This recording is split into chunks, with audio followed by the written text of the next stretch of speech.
Subscribe if you hate Karens, and comment any crazy stories you've had with a Karen. The scent of leather and new car shine still hung heavy in the air, a constant reminder of the promise I'd finally fulfilled. For years, my wife, Sarah, had been my rock, my unwavering support through the relentless grind of building my real estate empire.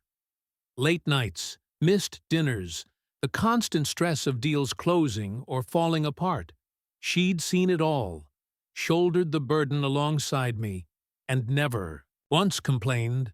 She'd always been a practical woman, content with her reliable but admittedly boring sedan, never asking for much. But I knew, deep down, that she deserved the best. That's why I'd poured my heart and soul into making this surprise a reality. The Lamborghini Urus, in a custom shade of bubblegum pink, her absolute favorite color since she was a little girl. It was ostentatious, extravagant, maybe even a little ridiculous, but it represented more than just a car. It represented my gratitude, my love, my promise to finally slow down and enjoy the fruits of our labor together. The look on her face when I revealed it, that was priceless. Pure, unadulterated joy. A flash of the carefree girl I'd fallen in love with all those years ago.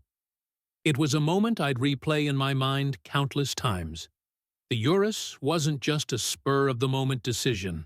I'd been planning it for months, meticulously going over every detail with the dealership, ensuring the color was perfect, the interior was exactly to her liking.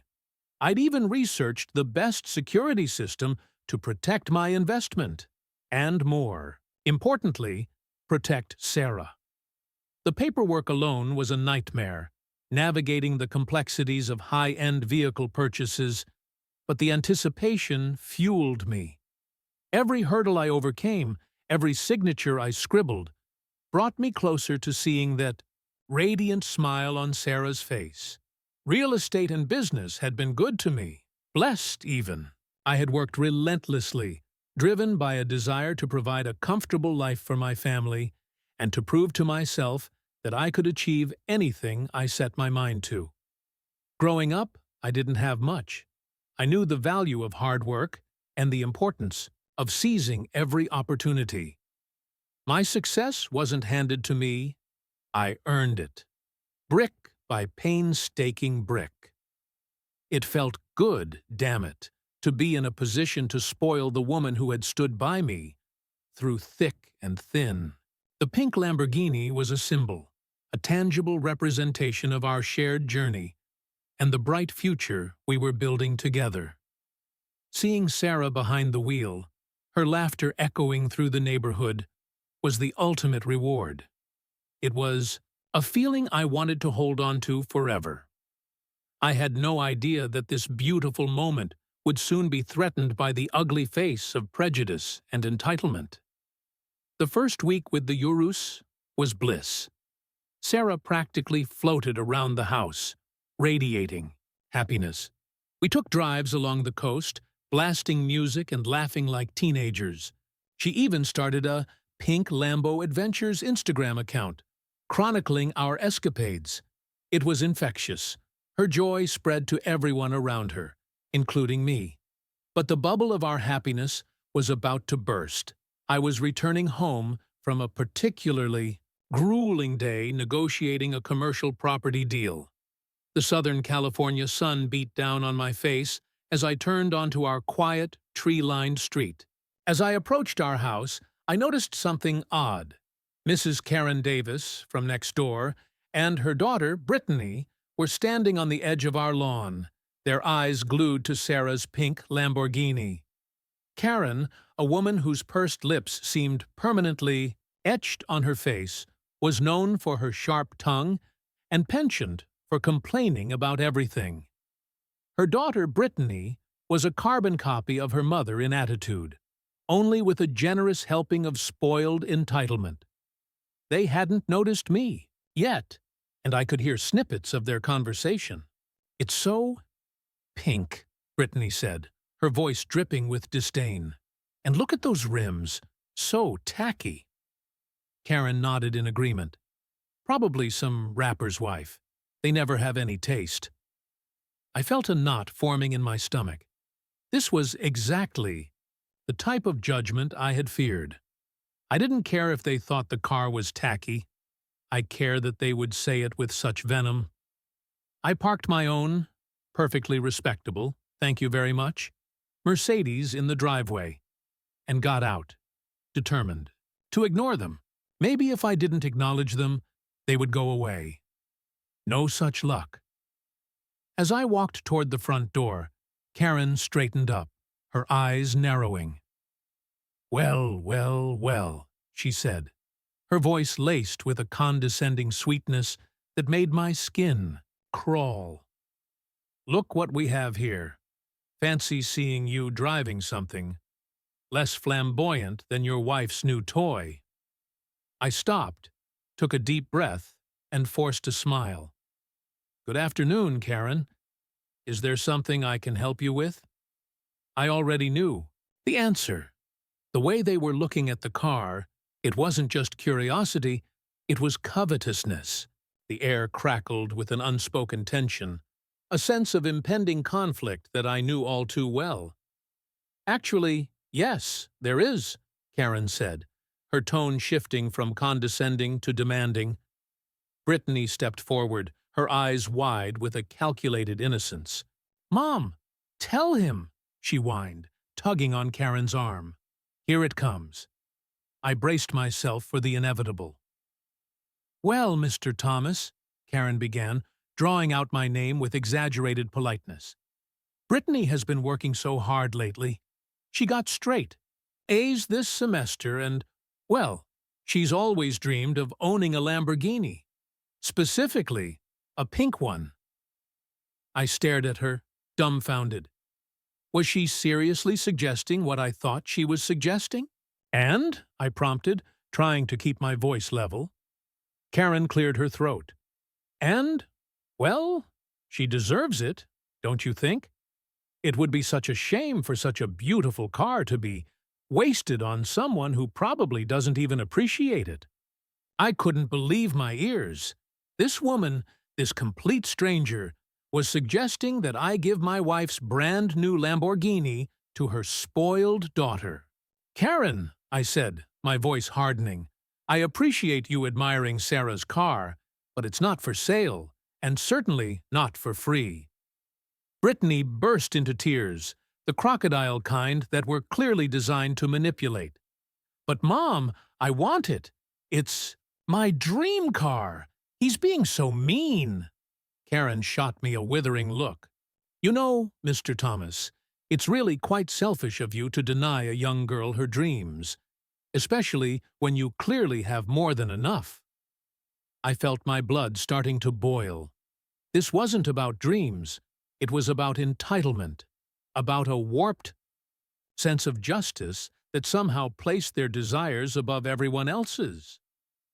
"Karen, I'm going to ask you politely to leave my property," I said, my voice dangerously low. "Before I lose my temper." She scoffed. "Oh, are you threatening me? Is that what you're doing?" "Because I don't appreciate being threatened, Mr. Thomas. And I know my rights." I rolled my eyes. Of course she knew her rights. Every Karen did. "I'm simply asking you to leave," I repeated, "before this escalates." But Karen wasn't going anywhere. She stood her ground, her eyes blazing with righteous indignation. "I think you should seriously reconsider, Mr. Thomas," she said, her voice dripping with menace, "because you wouldn't want anything bad to happen to you or your precious little car. Would you?" The threat hung in the air, heavy and suffocating. I knew what she was implying. This wasn't just about a car anymore. It was about power, about control, about her twisted sense of superiority. "Are you threatening me?" I asked again, my voice barely a whisper. The audacity of this woman was astounding. I was trying my hardest to remain calm. Karen smirked. "I'm simply suggesting that it would be in your best interest to make Brittany happy. Otherwise, who knows what might happen? She glanced meaningfully at the Lamborghini, then back at me. Accidents happen all the time, you know. The implication was clear. She was threatening to damage my wife's car if I didn't give it to her daughter. I felt a surge of anger, a primal urge to protect my family and our property. But I knew that getting physical would only play into her hands. She wanted a reaction. She wanted to provoke me, and I refused to give her the satisfaction. "Get off my property, Karen," I said, my voice now trembling with suppressed rage. "Before I call the police." Karen's eyes narrowed. "Oh, I think I'll be the one calling the police," she said, pulling out her phone. "I'm going to report you for stealing that car." "Yes, that's it. You stole that car from my daughter." I stared at her in disbelief. This was beyond ridiculous. It was malicious, it was insane, and it was incredibly dangerous. "You're out of your mind," I said. "That car is legally registered to my wife. I have all the paperwork to prove it." Karen laughed, a shrill, unnerving sound. "Oh, I'm sure you do," she said. "But who are they going to believe? A respectable, upstanding member of the community like myself, or someone like you?" The racist undertones were impossible to ignore. Someone like me, a black man who dared to own something expensive, something that, in her twisted mind, I didn't deserve. What's your emergency?" Karen screeched into the phone. "I'm reporting a theft. This man," she pointed directly at me, "stole my daughter's brand new Lamborghini. He's right here, in my neighborhood. Please, send someone immediately." Brittany, sensing an opportunity, began wailing even louder, throwing herself onto the ground in a dramatic performance. "My car! He stole my car! I want my Lamborghini back!" I stood there, frozen in disbelief, as Karen spun her web of lies. This was a nightmare unfolding in broad daylight, and I had no idea how to stop it. The worst part was the sickening realization that she actually believed her own lies, fueled by her prejudice and her daughter's insatiable need for attention. Within minutes, the flashing lights of a police car filled the street. 2 officers emerged, their faces grim. Karen rushed towards them, her arms outstretched, babbling about the theft and pointing accusingly at me. "Officer, thank goodness you're here!" she exclaimed, her voice dripping with false relief. "This man stole my daughter's car. It's right. There, the pink Lamborghini. We just want it back." Brittany, still sobbing theatrically, ran towards the officers as well. "He stole my car. He's a thief. Arrest him." The officers approached me, their hands hovering near their weapons. "Sir, we need to ask you some questions," one of them said, his voice devoid of any warmth. "This woman claims you stole her daughter's vehicle." I tried to explain, to reason with them, but they seemed determined to believe Karen's version of the story. "Officers, this is ridiculous," I said, my voice shaking with anger and frustration. "That car belongs to my wife. I can prove it. I have the registration, the insurance, everything." "We'll need to see some identification and proof of ownership," the officer said, his eyes fixed on me. I reached for my wallet, but before I could retrieve it, the other officer stepped forward. "Sir, I'm going to have to ask you to put your hands behind your back," he said, his voice even more stern. "We need to secure the scene." Handcuffs. The cold, metallic feel of them clamping around my wrists sent a wave of panic through me. I was being arrested, in broad daylight, in front of my own house, for a crime I didn't commit, all because of a malicious lie fueled by racism and entitlement. As they led me towards the police car, I saw Sarah burst out of the house, her face a mask of confusion and fear. "Parker, what's going on? What are you doing?" Karen saw Sarah and smirked. "Oh, sweetie, go back inside. This doesn't concern you. Your man here decided to steal my daughter's car." Rage flickered in Sarah's eyes. "What are you talking about? That's our car. We bought it last week." But the officers ignored her, shoving me into the back of the police car. The humiliation was unbearable. I could see the neighbors peering out from their windows, their faces a mixture of shock and morbid curiosity. I wanted to scream, to fight back, but I knew that anything I said or did would only make the situation worse. I was trapped, caught in a web of lies and prejudice.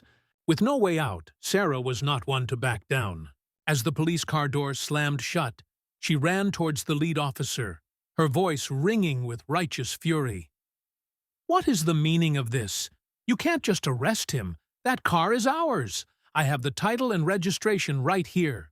She frantically searched through her purse, pulling out the documents and thrusting them towards the officer. He glanced at them, his expression unreadable. Karen, seeing her carefully constructed narrative begin to unravel, started yelling at Sarah. "Get back inside, you gold digger. This has nothing to do with you. Your husband is a thief, and he's finally getting what he deserves." Sarah ignored Karen and continued to plead with the officer. "Please, just look at the documents. The car is registered in my name. This woman is lying." Finally, the officer relented and took a closer look at the papers. His eyes widened slightly as he confirmed that Sarah was indeed the registered owner of the pink Lamborghini Urus. He turned to his partner, who was standing guard by the police car. "Hold on a minute," he said, his tone shifting from accusatory to hesitant. "There might be a mistake here." Karen, realizing that her plan was falling apart, started to panic. "What do you mean, a mistake? He stole my daughter's car. I saw him. Brittany saw him." Brittany, sensing the shift in the officer's demeanor, began wailing even louder, hoping to salvage the situation. But it was too late. The officer, now clearly suspicious, turned to Karen and Brittany. "Ma'am, we're going to need to ask you some questions," he said, his voice firm, "about the ownership of this vehicle." Karen's face paled. She knew she was caught. As the officers began to question Karen and Brittany, their lies quickly unraveled. They contradicted themselves, their stories shifting and changing with each question. Finally, they confessed to making a false report, admitting that they had fabricated the entire story in an attempt to get the Lamborghini for Brittany. Sarah, vindicated and relieved, rushed to the police car and demanded that they release me. The officers, thoroughly embarrassed by their mistake, uncuffed me and apologized profusely. Karen and Brittany were placed under arrest for filing a false police report and making false accusations. As they were led away in handcuffs, I watched them with a mixture of anger and pity. Their prejudice and entitlement had ultimately led to their downfall.